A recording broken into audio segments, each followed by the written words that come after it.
The story begins with Mia and her husband Nico trying to escape a devastated Spain. Due to a lack of resources, the government has implemented a campaign of not having enough for everyone. Initially, they killed the elderly to prevent shortages. But the problem was not solved, so they continued to target children and pregnant women. Mia and her husband used all their savings to exchange for 2 tickets to Ireland. They were put in a container with other people. Although this method was extremely dangerous, the couple still accepted it because they did not want to lose their child again. The next morning, the couple was taken to a port where there was another group of people like them who also wanted to leave the country. But because of the large number, they were forced to split into 2. During the break, Nico was accidentally pushed out and separated from Mia.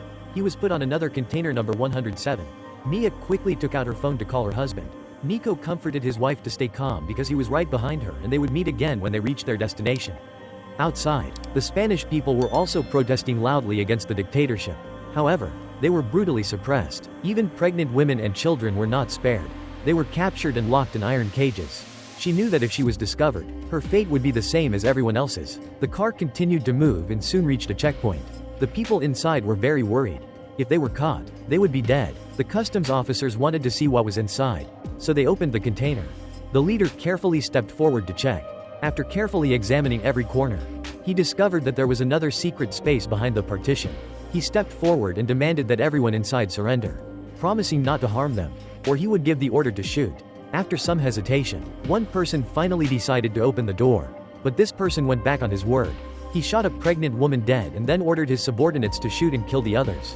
Luckily, Mia managed to climb up and hide on a cargo box and was lucky to escape with her life. After they left, Mia took out her phone and called her husband to warn him, but he didn't answer, so she could only leave a message. After a long time of moving, the container finally reached the dock. When Mia woke up, she found herself on the ship. A big storm came and shook the ship violently. She screamed for help in fear, but the people outside couldn't hear her at all.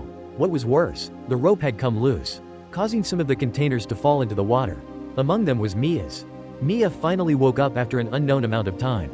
She found herself floating in the middle of the ocean. All around her was water. Mia was scared and quickly looked for her phone, but it was broken.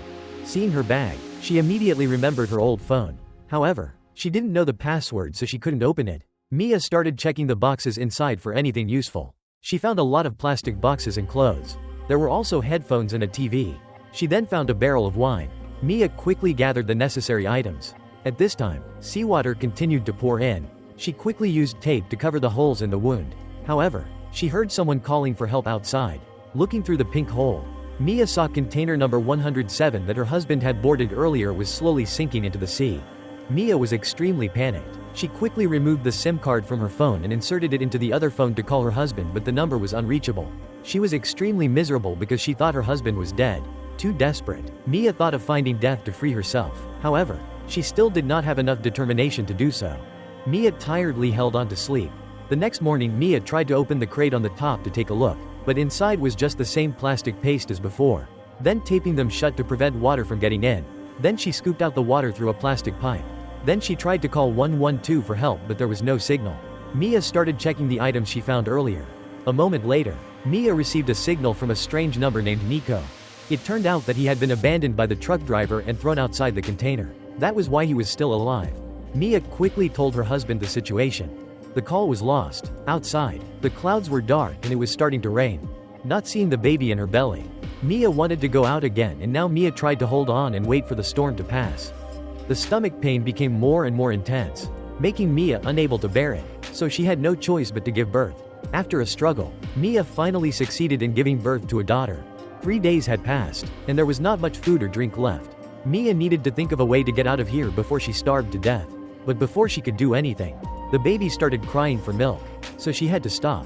That night, after putting the baby to sleep, Mia finally had time to eat. Because she was so hungry, she ate everything without leaving any for tomorrow. The next morning, Mia continued drilling holes. However, just when she was about to succeed, the drill failed, leaving her extremely disappointed.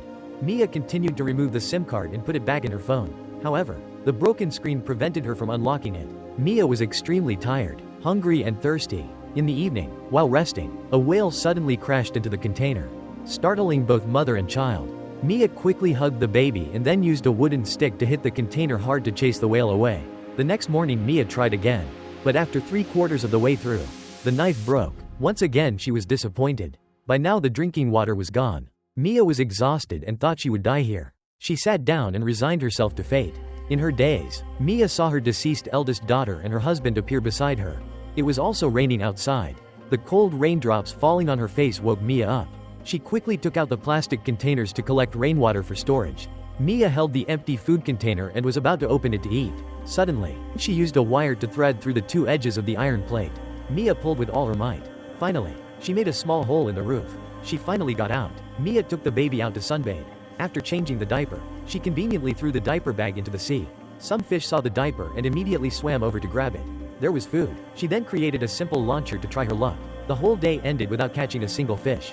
Mia was exhausted and lay on the roof to rest. She saw a plane flying by. She intended to use a piece of glass to send out a distress signal, but the plane just flew away. While climbing up, she was careless and got a long cut on the edge of the crate. She used alcohol to disinfect it, then removed copper wire from the pile of electronic components to make stitches. At night, while the child was sleeping, Mia used the headphone wire to weave a net. The next day, as soon as the sun rose, Mia went out to catch fish. She continued to use the baby's poop to attract the fish. After many failed attempts, Mia finally caught one. Today was the 9th day. She continued to catch fish for storage. Then she recorded distress signals, put them in plastic containers and threw them away. Hopefully someone would see them. Time passed. Every day in the following days, she sat on the roof and waited. Hopefully, someone would see the plastic box and come to rescue her and her child. As soon as Mia had some free time, she told her daughter about her family.